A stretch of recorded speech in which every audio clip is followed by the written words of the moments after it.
大家好，我是派妹，欢迎来到派学院频道。节目开始之前，请大家点击点赞、订阅和小铃铛，这真的很重要哦。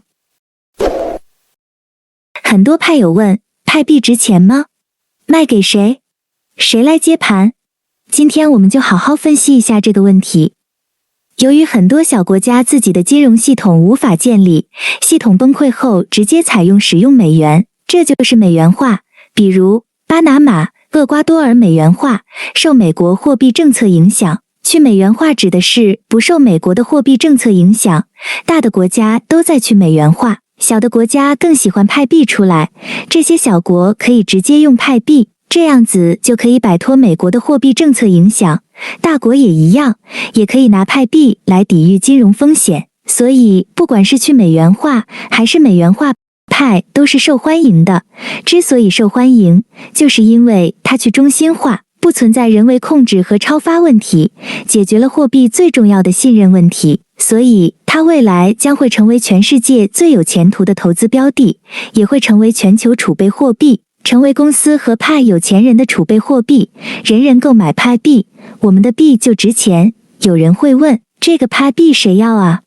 很早我就说过了，我们的客户是全世界，全世界人都要。以后很多小国家派币作为法定货币也不是没可能的，那时候派就厉害了。现在各国的货币价格都是相互制约的，都是以美元为标的，以黄金为标的，在博弈中形成美国印钱，全世界跟着印钱，造成了全世界的物价飞涨。最可怜的是老百姓存在银行的钱天天缩水，中心化的货币已经成了统治者收割老百姓的工具。这也是为什么中本聪要发明比特币的原因，因为中本聪知道金融危机其实就是统治者通过超发和控制货币贪婪剥削劳动人民的手段。美国作为主导货币体系的国家，美元可以成为全世界的收割机器，这是每个国家都非常讨厌的东西，所以都在去美元化，但又无可奈何。区块链出来以后，大家都看到了希望，都在去中心化，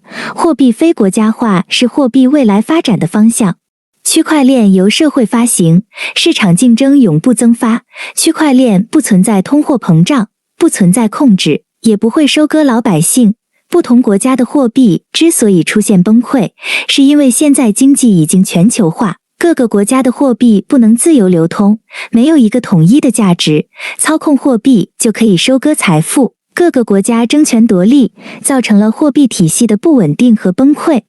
世界货币以前有黄金白银来充当，现在是由发达国家来操控。如何结束世界的金融动荡？美元虽然是世界货币，但是美国为了一己之私收割全世界，通过制造波动的收割。世界结束货币动乱最好的办法就是出现一个抽中全世界货币，可以在世界上自由流动稳定的货币。要知道，在整个金融系统内，只有一种超主货币流通，就可以避免各个系统之间的货币动荡。各个国家早就想成立一个世界元，由各国合为打造一个通用货币，但是这本身就是属于政治斗争，就算做出来也是中心化的，也必定会为利益集团利用区块链的去中心化。完美解决了统治者利用货币的问题，解决了中心化不可调和的矛盾。比特币已经是世界货币，但是它的挖矿机制浪费能源力量太少，拥有者太少，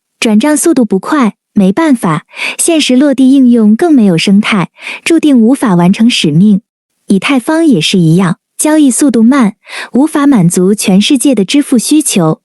派币最厉害的地方就是拥有足够的人，拥有派它的交易速度，秒到账，可以满足全世界同时支付派太币。一旦得到全世界的认可，通起来它就是世界货币，很自然，它就会有它的价值体现，它的价格也会随着需求不断上涨。尼古拉斯的愿景白皮书也写得很清楚，人人可以拥有的，包容性的，共同维护的，满足所有人的日常支付。之所以说派币是有史以来最重要的金融革命，或说货币革命，就是因为它打造了一个去中心化的超主权货币，足够多的人拥有足够牌币，全世界都认可派，很自然就可以完成这个使命。一旦取得超主权货币的地位，成为国际支付的结算手段，那么它就可以取代旧的货币体系，可以稳定世界的金融、政治、经济秩序，成为货币体系的稳定者。到时候既得利益者就不可能通过货币操控收割。对于老百姓，派还有一个重要的意义，那就是老百姓可以拥有自己的财产，属于自己可以掌控的财产，而不是任人宰割的财产。这一点最重要，财富安全是人类最重要的安全，因为它是我们得以生存的最基本的保障。俄罗斯人财富一夜变成纸，辛苦一辈子，一夜之间变成空气。我们每个人都可以遇到一次或危机，俄罗斯人很不幸，一辈子遇到了2次。第一次是苏联解体，这一次是俄乌战争，2次财富归零。保护所有财产成为我们现在最重要的任务，因为一旦变成空气，一辈子就白辛苦了。派可以保护我们的财产，这个不用怀疑派币的价值，一旦得到体现，那么全世界都会为它买单，因为对于有钱人来说，财产的保值增值安全最重要。之所以全世界相信，就是因为它去中心化，没有人可以动你的财富成为世界货币，但要满足几个功能：支付功能、记账功能，还有就是保值、增值安全、方便快捷等等。派的功能比黄金还更多，它的价值超过了金子。对于小的国家来说，他们的货币基本上在国际上没人要，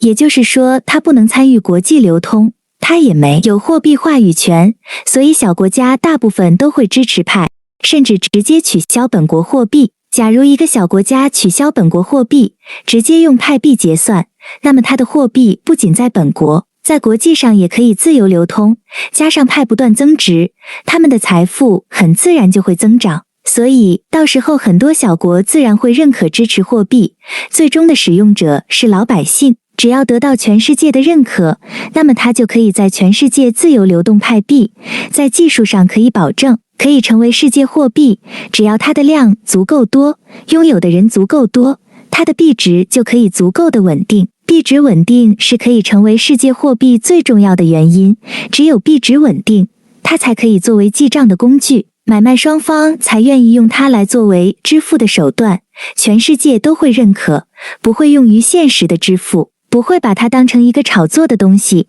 做到这一点，派就最后成功了。世界动荡，世界战争多数都是因为钱、金融危机引起的。德国马克变成纸，这就促成了德国挑起第2次世界大战。拉美危机也是货币崩盘引起。金融是经济的中枢神经，货币就是中枢神经的中心，控制货币就可以控制一切。为了争夺货币体系的控制权，全世界大打出手。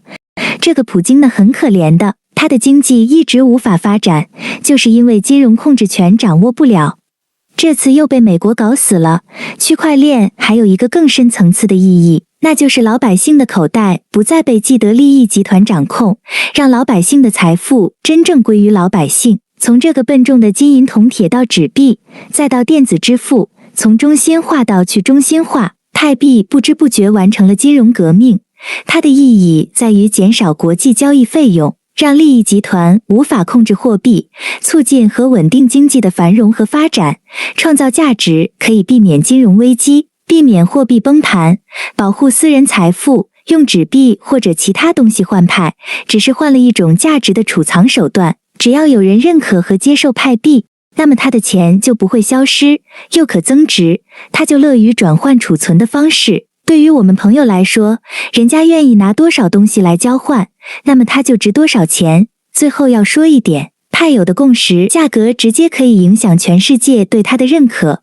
如果说大家的共识在$1000，那么它的初始价格就是$1000。货币的本质就是信用货币、契约货币。我们赋予派币的价值，其实就是在订立契约，买卖双方愿意接受价格，它就可以成为它的价格。所以大家尽量提高它的共识。价格派币的价格需要所有矿工共同的努力，不但要去推广，还要共同维护它的价值。亲爱的派友，如果你们认为今天的节目能帮助到你，老派友别忘了给派妹点个赞呀。新派友点击订阅派学院频道吧，同时也别忘了打开小铃铛，这样我们视频更新的时候，你就会第一时间收到派学院给你的最新资讯。好了，下期我们不见不散，拜拜。